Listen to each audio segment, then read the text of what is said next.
So, Mr. Hensley, we are back this morning for circuit court sentencing. He's appearing in person.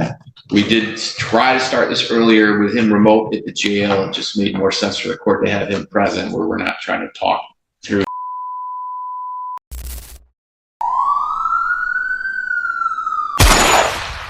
So, Mr. Hensley, here we are again today, sir. First, I want to start with this. When I arraigned you a couple weeks ago, you were given the opportunity to request court-appointed counsel, and you were also given the opportunity for the last several months to retain your own counsel. Are you representing yourself today, sir? For objection, for the record, let the record reflect. My appellation is Malik, title is Big. Works American National, I'm the Islam. Anything else? Proper persona sui juris. All right. So, sir, the information that I have in front of me has your listed name as Milton Joseph Hensley Jr. So you've been through this before. Respectfully, I'm going to call you by the name that is listed in the information, Mr. Hensley. So, Mr. Hensley, do you wish to proceed by representing yourself today, sir? Open my Fifth Amendment right. All right. You don't wish to answer any questions from the court? Open my Fifth Amendment right. All right. So you're not going to answer the court when I'm asking, do you wish to proceed representing yourself today for circuit court sentencing? Do you wish to do that, Mr. Hensley? Objection. My appellation is Malik, title is Big. All right. So then let's get this on the record. As far as the PSI, Ms. Bond, it would appear that the court has a copy of this. Mr. Butler apparently has it. And then what do you know about Mr. Hensley receiving this copy? So, Mr. Hensley, have you had a chance to review the pre-sentence report, sir? Objection. My appellation is Malik, title is Big. And for the record, you have my nationality information within your files. So you know my appellation. All right.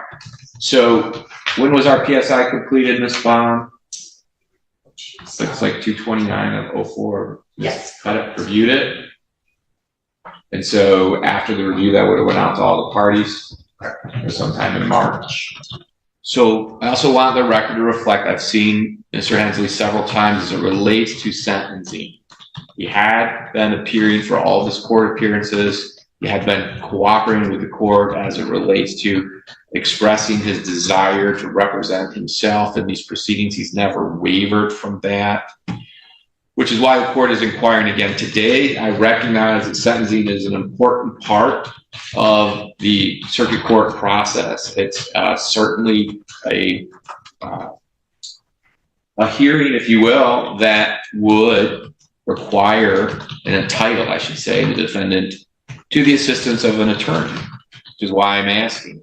However, the court is balancing that with the idea that this circuit court sentencing date has been delayed several times, and the court can't help but glean at this point it just appears to be a delay. We sit that back through the dates, has given Mr. Hensley several times to hire counsel.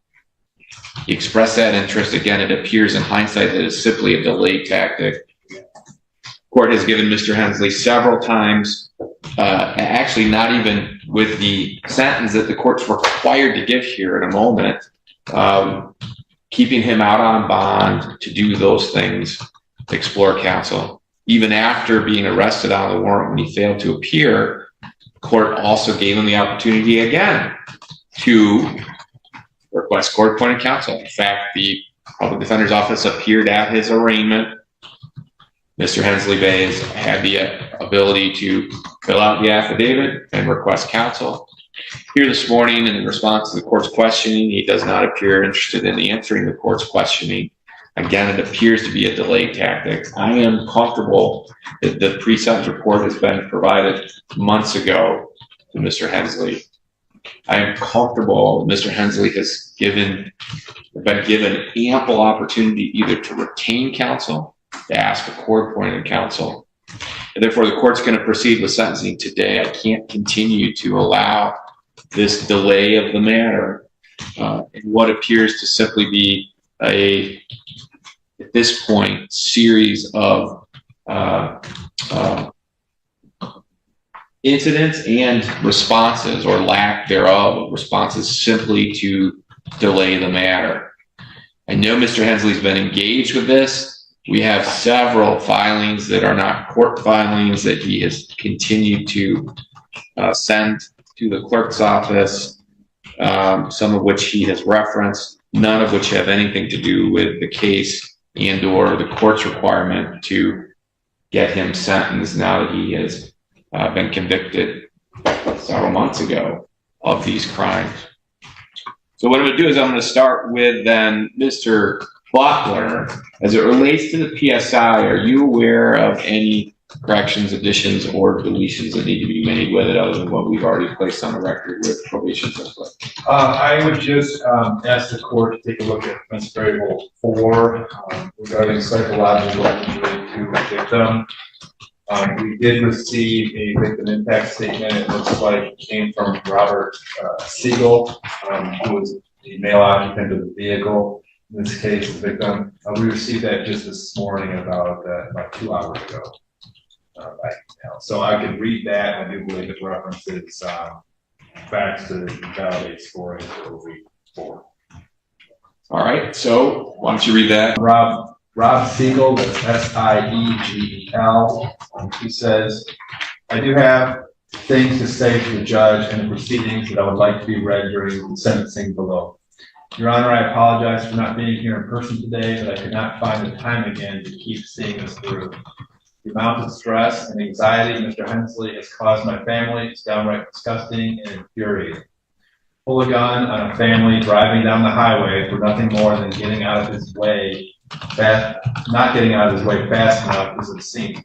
My daughter, who was only 9 years old at the time with special needs, was terrified, and it took months for her to feel comfortable riding in any vehicle again because she was scared someone was going to cut her life short for seemingly no reason at all. My wife had to start and is still in therapy over this whole situation, which has thankfully helped her anxiety levels to become manageable, but also is not covered under our insurance. So it's cost us quite a large sum of money, and that brings with it its own stresses to our family and social life. I find myself driving and cannot seem to relax because anyone I see speeding up behind us reminds me of the terrible people in the world and just how ignorant someone can be with disregard for others' lives, including those of its own family and child in the car. Being that there are previous charges against Mr. Hensley for almost the exact same situation where he brandishes a gun and threatens to kill people because of his unchecked aggression and inability to safely operate a vehicle, which then turns to road rage, I plead that the court recognize this man as a danger to society whose blatant disregard for human life will eventually cost someone to lose theirs, if not his own. Because of all the pain, suffering, financial burdens, and overall creation of trauma and issues in the many lives he's affected, I petition that the court give Mr. Hensley the maximum sentence possible for his crimes, so that my family and others he's affected may know some semblance of peace. To Mr. Hensley, despite everything you've done to my family over this very long process and the disdain I have for you as a human being, I hope that your time behind bars will allow you to see life differently, and that you can truly find the error of your ways to become better for yourself and your family. So with that statement, I think we have 2 individuals that are reported by Mr. Stagel to have suffered emotionally from this, his 9-year-old daughter and his wife, both of them were in the crime time. I think that would validate more than 10 points. I object to that. Hold on. So, Mr. Hensley, what is your objection? Tell him prove everything he's saying. If his wife and everybody went through the trauma, show me the doctor bill and report that he went through it. Because I can't believe somebody that was slamming the brakes on the interstate at 75, 80 miles per hour deal with trauma. You could have killed us and everything behind me. Ain't no such thing as you got trauma for you slamming your brakes. All right. Prove the accusation that he's making. Prove it. All right. So, sir, I am going to grant. Script like he coming from a movie or something. I'm going to grant the request for scoring OB4 based on the victim impact statement here. It does appear to meet the definition. Now, OB4, for the record, psychological injury to a victim could be scored 10 points if the serious psychological injury may require professional treatment, and in making the determination, the fact that the treatment has not been sought is not conclusive. First, we have the issue of the 9-year-old in the car, apparently with special needs, and dad, victim, has expressed in that statement that was just read into the record how this is still affecting the minor child. And that makes sense to the court as it relates to somebody that's 9 years old and was next to them and pointing a handgun at them. Still haven't been proven for the record.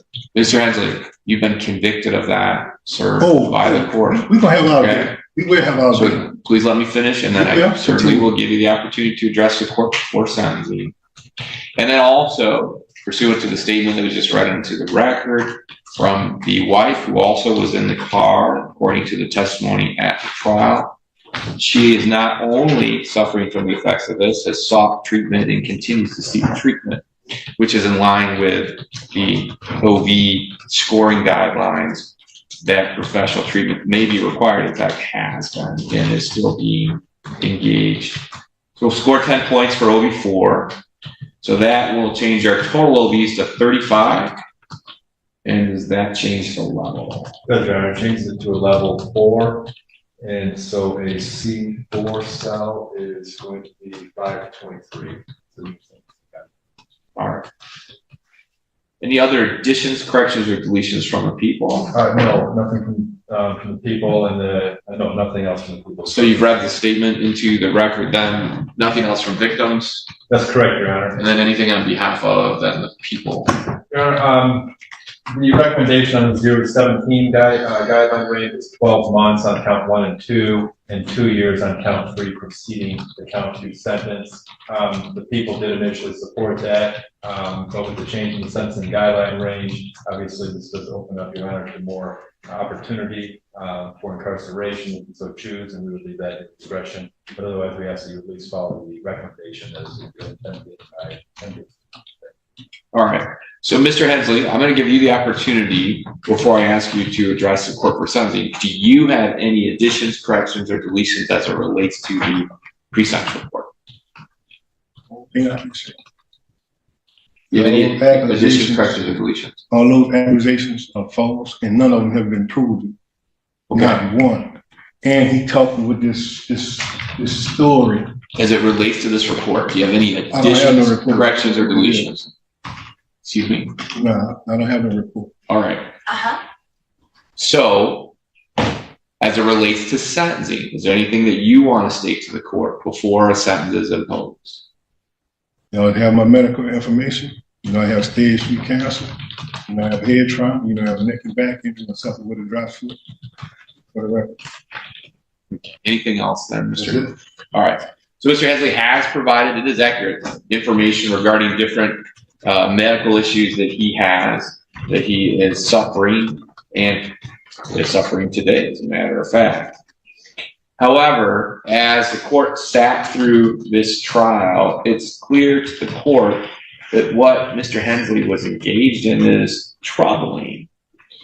The testimony of these victims, where they were traveling on westbound I-96, minding their own business, when Mr. Hensley's vehicle comes up behind them at a high rate of speed, the victim described with great clarity how close Mr. Hensley and his vehicle were to them, to the point they were extremely uncomfortable. Did not, hold on, Mr. Hensley, let the court finish, okay?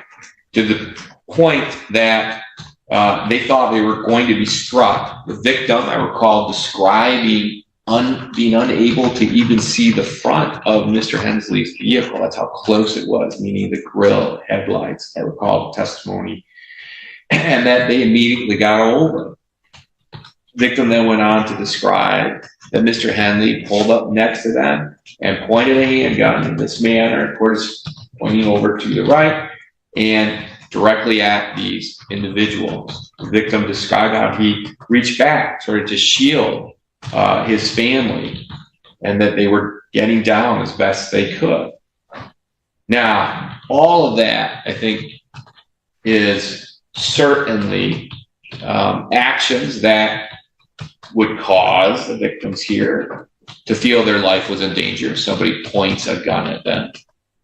The fact that somebody is tailgating back closely behind them on the highway at speeds of 70, 75, 80 certainly puts people in danger, could cause people to be incredibly uncomfortable about what's going to happen next.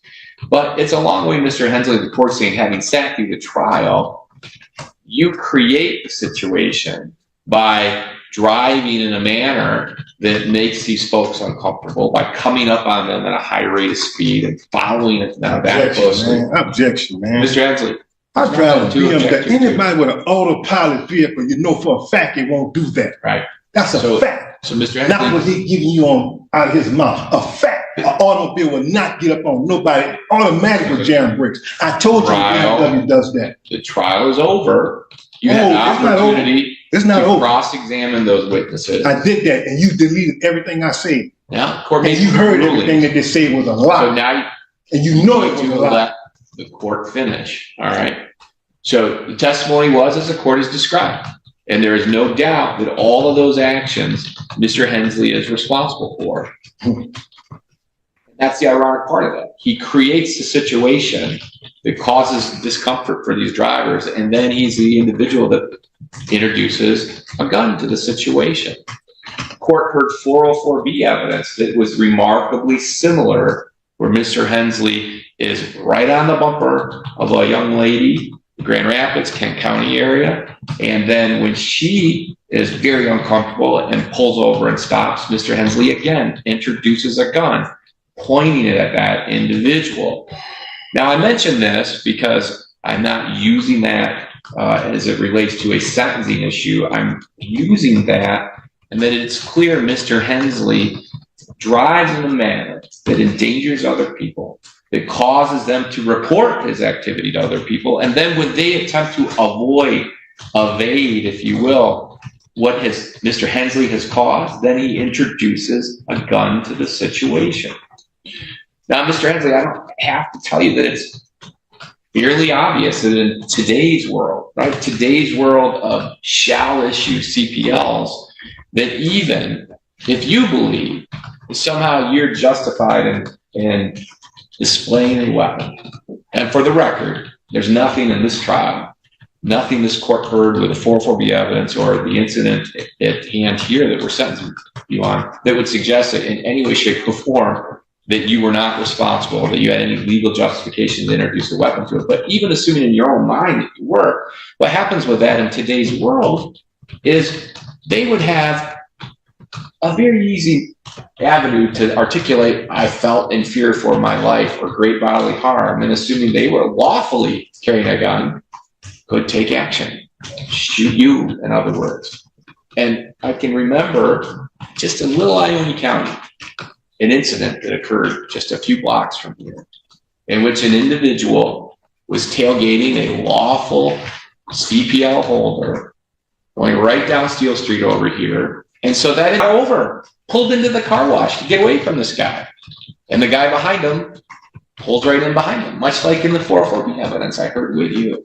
And so what happens is the CPL holder, what is this guy doing? He's crazy. He pulls his gun. Now, you can argue whether he could articulate at that time whether he felt his life was in danger of death or great bodily harm. But regardless, so what happens is the tailgater, he then also was a valid CPL holder, and he pulls his gun. And guess what they did? They shot each other, and they both died.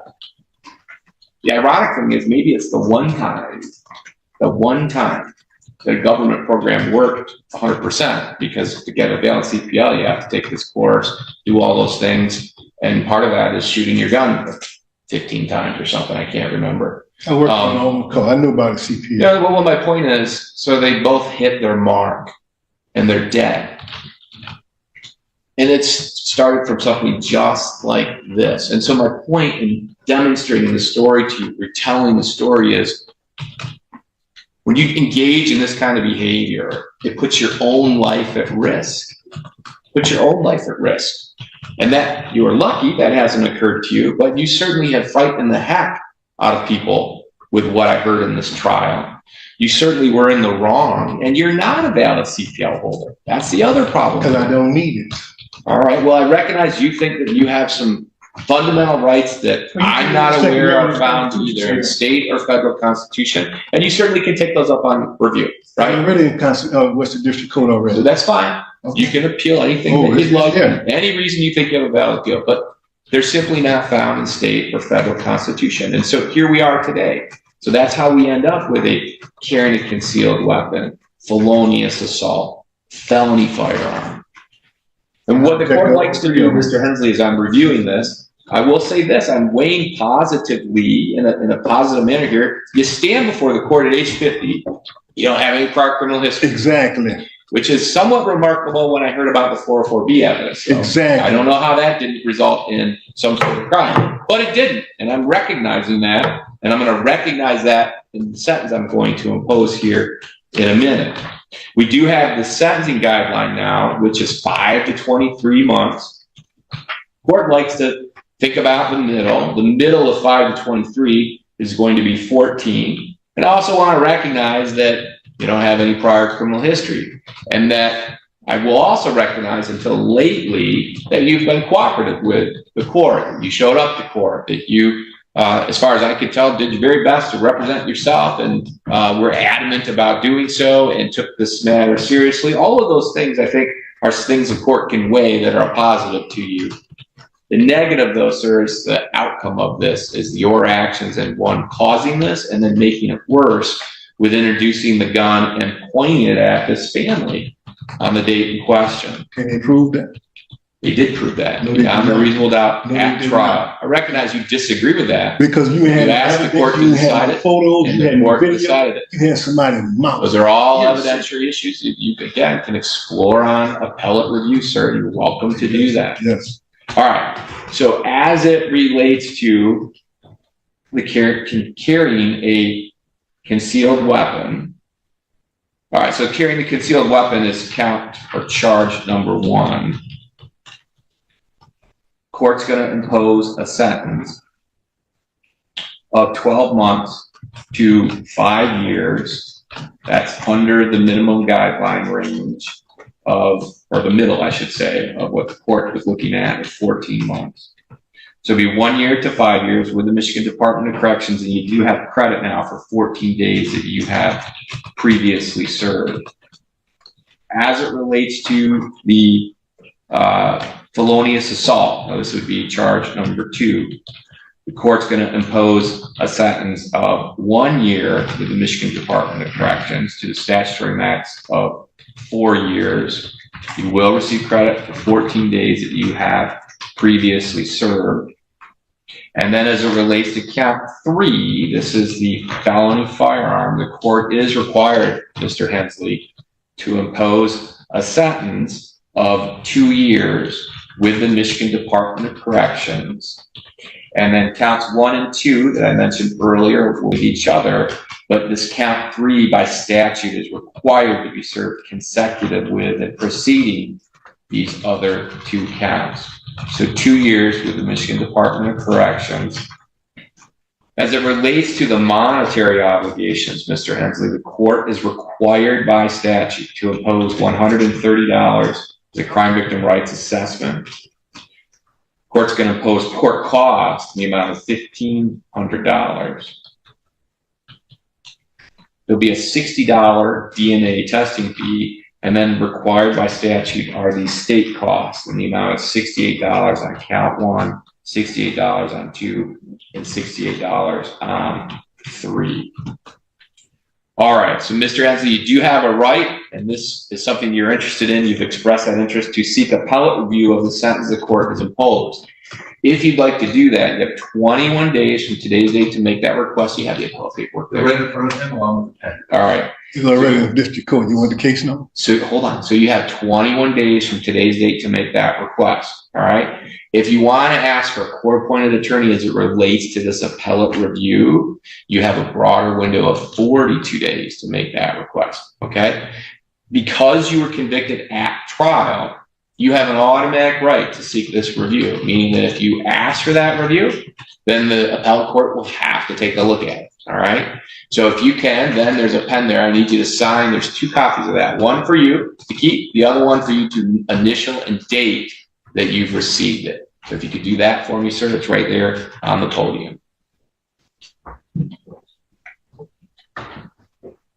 This is your all rights. You can take that with you. I'm not signing anything. All right. So for the record, Mr. Hensley Bay is indicating you don't want to sign that, sir. I'm not signing anything. All right. So for the record, then, though, I am going to send back with the deputy his copy of the appellate review form. I'm going to place the unsigned appellate review form here. Mr. Hensley, only because we've dealt with this case for so long. If you want to explore these, though, this form is important to you. Okay. I recognize that you are refusing to sign it or acknowledge it for the record, but this is something that you want to file timely if you want appellate review of this. They don't have jurisdiction. So they don't have jurisdiction, neither do he. All right. Well, I think that the court has jurisdiction.